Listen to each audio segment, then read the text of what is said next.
I think the elephant in the room has been his blood clot situation. Obviously, he had to get shut down because of that blood clot situation. And this is a clip, him talking about like rehab, maybe a possible timeline or a The first time, timetable. or maybe the second time we talked to you, since you started your rehab, but can you just walk us through your summer with the timeline then and where you are currently with that? Uh, you know, ever since what happened, I was working out. Slowly progressed the workout to get harder and harder, and right now I feel great. Uh, I feel perfectly fine. Has it been frustrating to not be able to go in and fully train the way that you necessarily would in regular summers? And in that time, what have you been focusing on as far as growth and improvement in the interim? It's been a little frustrating, but I'm just blessed to be able to get closer and closer every day, and you know, I work as if I was going against people, but I've been working on shooting, ball handling, finishing, pass. I've been working on everything, and I feel like I've gotten a lot better. So Eric, I know you were in the room with that. From my understanding, it's more of an NBA and a league thing because they're being very careful with blood clots because they're a very serious matter. Did they give you kind of any indication of when or a timetable or anything like that? Or Trajan was very, very brief about it. He got it out the way quick too, so he knew it was going to be a pressing button issue. He said right away, everybody's 100% ready to go except for Asar. The good news is, like you just heard in the clip, Asar feels good. We don't. He didn't look like he was ailing. It didn't look like he was lacking in terms of confidence, excitement, or anything of the sort. So while yes, to confirm as well, it was and it is a league process that he's going through at this moment. It seems like kind of what Trajan was saying is, look, it's not really in our hands. The league is kind of taking steps to make sure he's good because, like we've seen, I think Brandon Ingram had himself a blood clot issue, but he was able to play through it. However, there's also the worst case scenario what we've seen with people like Chris Bosh. So I don't think they want to try to repeat anything like that, and I think they're making sure that everything is crossed off and sure and good to go with him. But again, the good news is that he has been working with the team. He's working with Fred Vinson.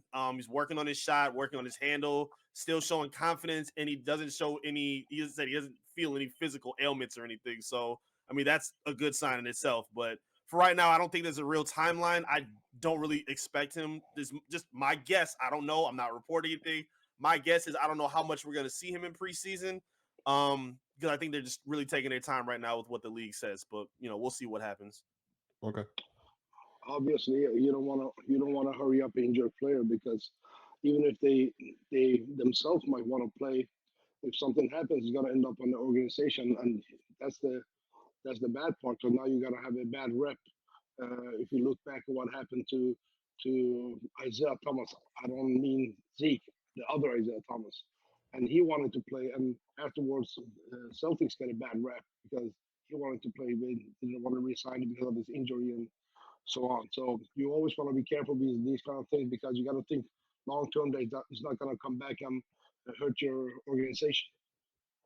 yeah, like I said, it's kind of been like the $1 million question. Like a lot of people this summer thought he was going to play in summer league. Obviously, that wasn't the case. He's been doing 1 versus 0 drills, which I've actually had two people like in my life that have had blood clots and have passed away. Obviously, they were not athletes, they were not basketball players, but I know they can be a very serious matter. Like if they're in his lungs, you don't want him, going 5v5 because he Right. get a collapsed lung and pass out. Like you don't want that. So Yep. I think them being careful is the right thing to do. I do want to kind of stick with the SAR. Now, it was, I think, Kuka Hill. He asked a really good question about a SAR, and it was a clip about what he's been working on this summer. So I spoke with you recently about your off the dribble shot creation. A lot of focus has been made on your shooting, but how much have you worked on your handling to kind of take on some of that secondary playmaking that you did a lot at OTE as well? I worked on my handle a lot. I'm very confident with it. Worked out with my brother a lot. He's more on ball, but he was helping me with little things. But yeah, we're gonna see some handle this year. There you go. So, my question, Eric, is I know. I don't know if it was you or another person I had on. We were talking about like handles versus shooting. Hmm. Do you think him, developing a handle, he could take maybe some backup point guard roles if it's developed more than we saw last season? I think so. I don't see why not. Especially when if he were to come off the bench, as of right now, the only other point guard they have is Marcus Sasser. So depending on what their staggering looks like, there absolutely could be on ball reps for somebody like Ausar, who like Ku said coming in from OTE.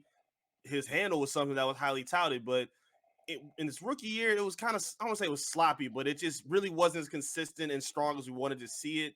I put a lot of that on Monty Williams because when you put him in the corner and he's not really showing the ability to bring the ball up court, lead transition breaks, like develop a ability to get comfortable with a handle. Like he just never really got that consistency.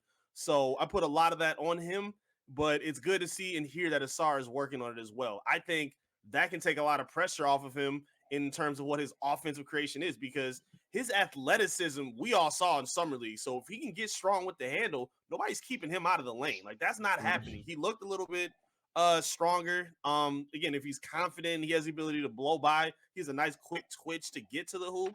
So being able to have that and could possibly turn that into at the rim shot creations, get to the free throw line. Maybe he develops a mid-range shot. Like there's other things to focus on for his development offensively than how good of a three-point shooter is he going to be. Like that's just kind of a well, is it helpful? Sure, but I don't think that's like the baseline thing that's going to determine what his development is. There are some things that he can do to be a lot better, and I think the handle would be a great starting point to pop off for everything else.